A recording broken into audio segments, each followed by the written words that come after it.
everyone. For those of us following this war, who have families and friends living in Ukraine, there are days when it takes very little to set us off. And today was that day for me. So why am I showing this picture? If you go on YouTube, you can find a series of Ukrainian cartoons called, the English name is All About Cossacks.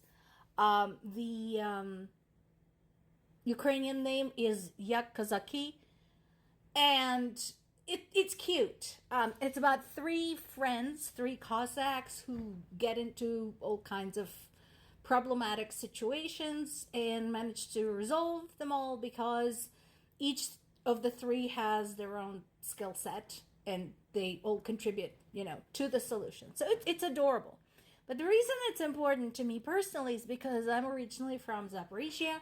Zaporizhia is the home of the Cossacks. This is where the Cossack movement historically was born. There is a lot of tradition associated with this. A lot of our culture is associated with this.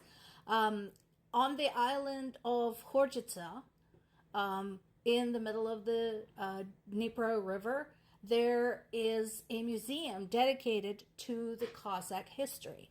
So now the Russians want to create a sequel, want to recreate this cartoon series, saying how the Cossacks chased away the Banderovцы.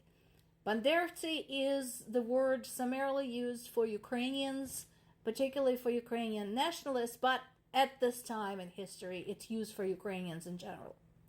So let that sink in for a second. Russians want to hijack a piece of culture that is created based on purely Ukrainian phenomenon, something that came from Ukraine. All of the Russian Cossack communes came later based on this idea.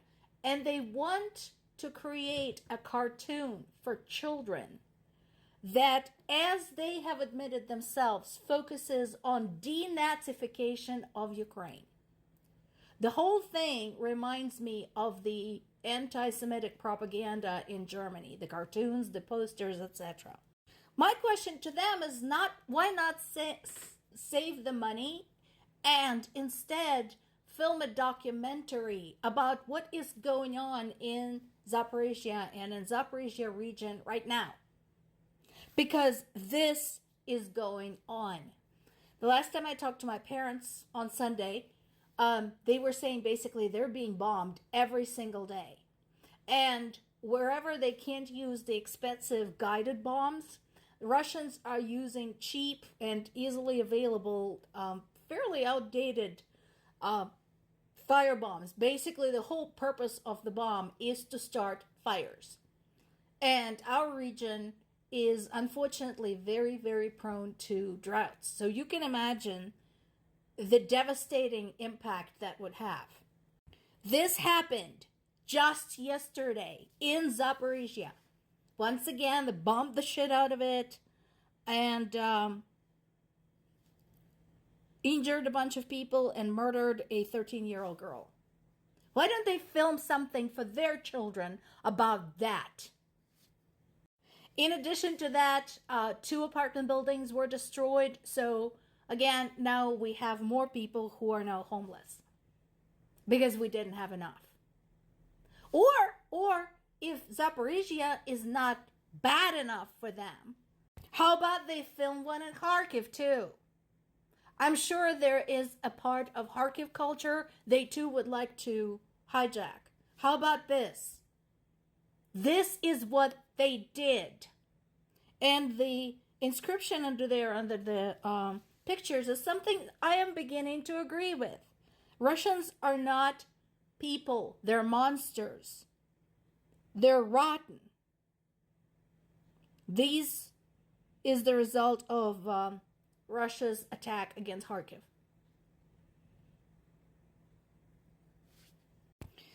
Meanwhile, while all that is going on, of course, the peace plan is being discussed, the long distance weapons are being discussed.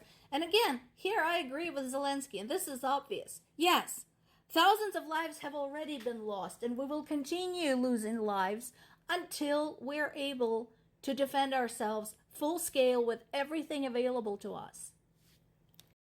Now, there is a lot of speculation going on in terms of what is in the peace plan.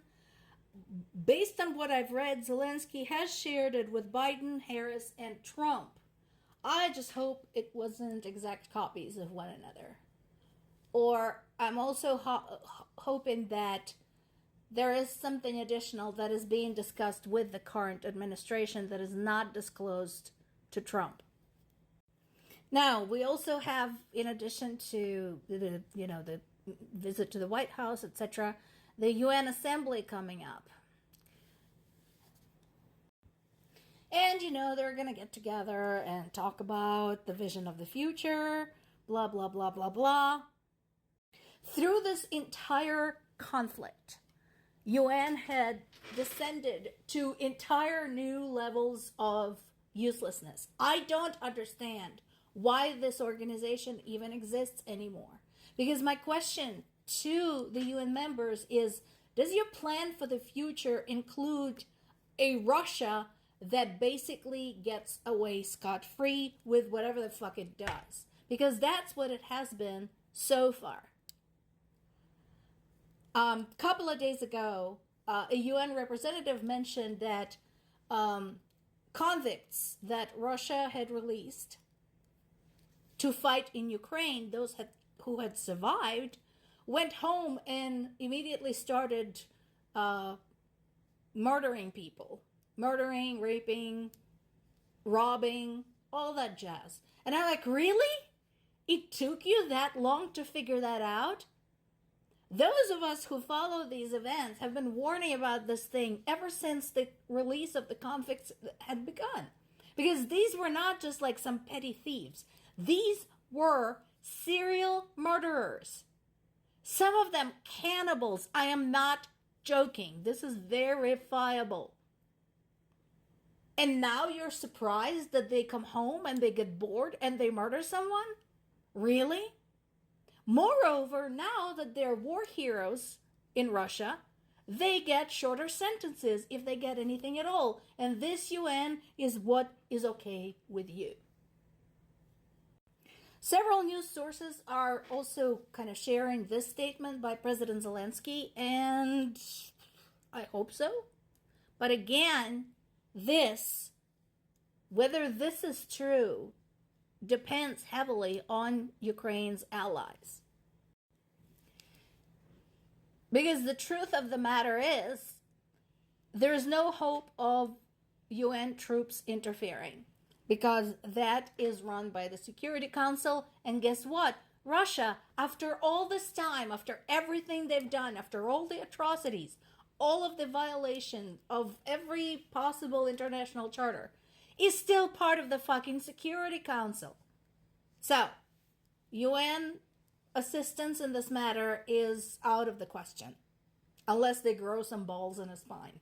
Unlikely. So the only way we end this anytime soon is remove the restrictions. Do it now. Get your shit together when it comes to the logistics of delivering the aid. Unless you want Russia on your doorstep this time next year, just freaking do it. Get on with it.